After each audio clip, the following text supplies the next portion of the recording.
This is how we ride. This is how we do. Now, obviously, tires, when you start thinking of those things, you start thinking of tire dope. We all know that you have favorite drivers and you back pocket their samples and send in a default. But, no, I'm just kidding. That evil laugh. Did y'all hear that? It sounded like, Shao Kahn at the end of Mortal Kombat. That was creepy. I laugh because I'm sure there's people that think that's true, but I know, that's why I said it. I don't think it's true. But there's people like, yep, you tell them, Chaz. It's like, no, I'm just kidding. Wasn't you tied on another note? Wasn't you like a part of that one year where all the late model guys failed their tires at World 100 or something?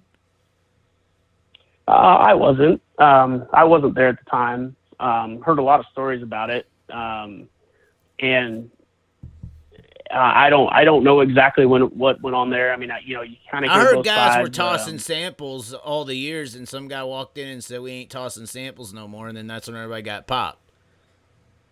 Well, there's probably a little bit of truth to that. Yes, I think that there was probably a time that samples probably didn't get turned in. Can't say 100%, but I believe that's possible. I do know that my whole entire time at World Racing Group, on the late model side especially, we took samples every night, and every single sample we ever took got sent in. So I think I looked, as I was getting done, I think I looked, and we probably sent in close to 600 tire samples the whole time I was there. And they all went in.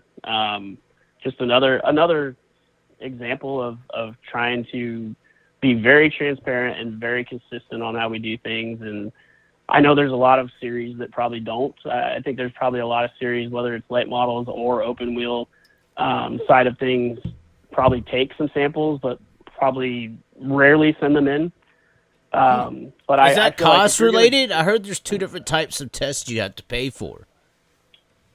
Well, I'm sure I shouldn't. I don't think it's cost related. No, I mean, to send in a tire sample costs us about $90.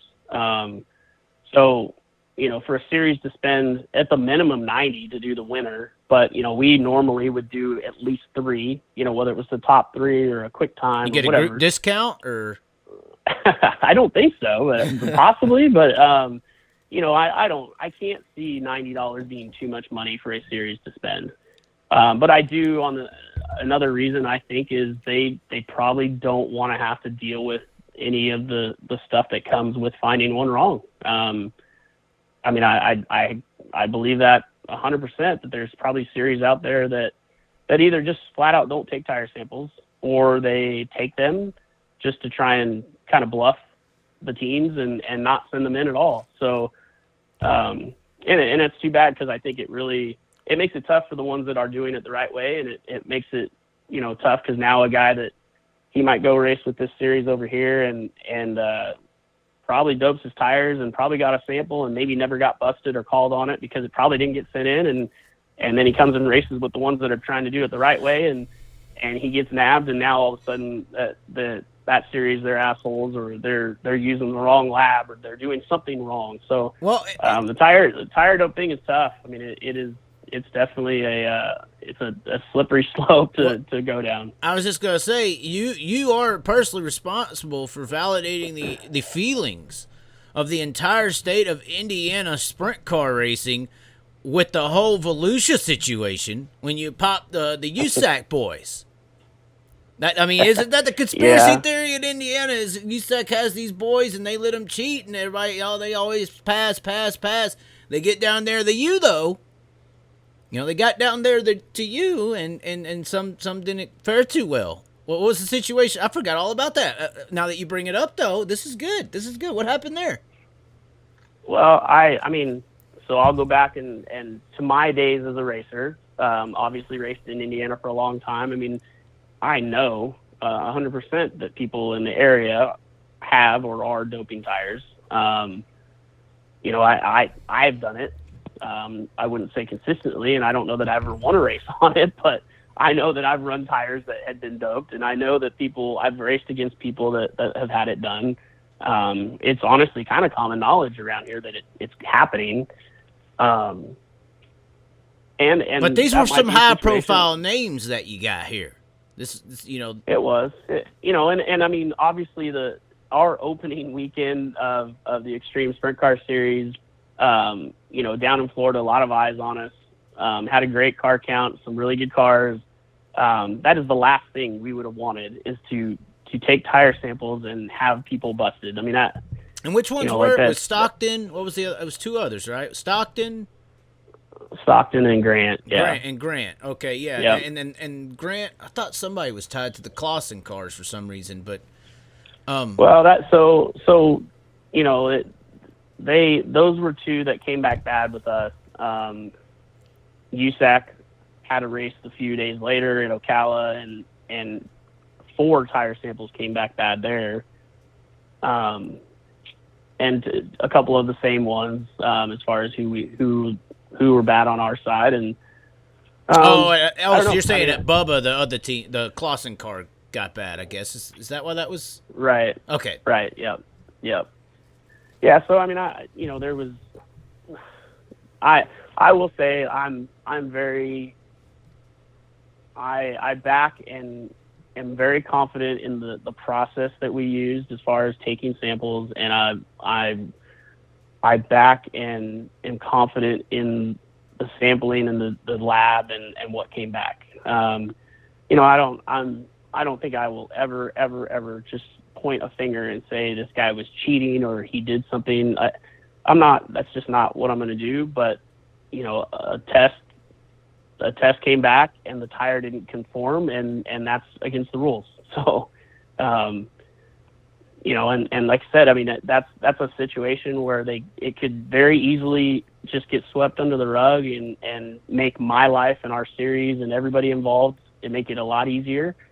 But I don't think that's the right way to do it either. So, I'm confident in the way we handled it. I hate that it happened that way. And I mean, the Stockton car and the team had planned on running 2 cars with us all year with Extreme. It was him and McDougal, right?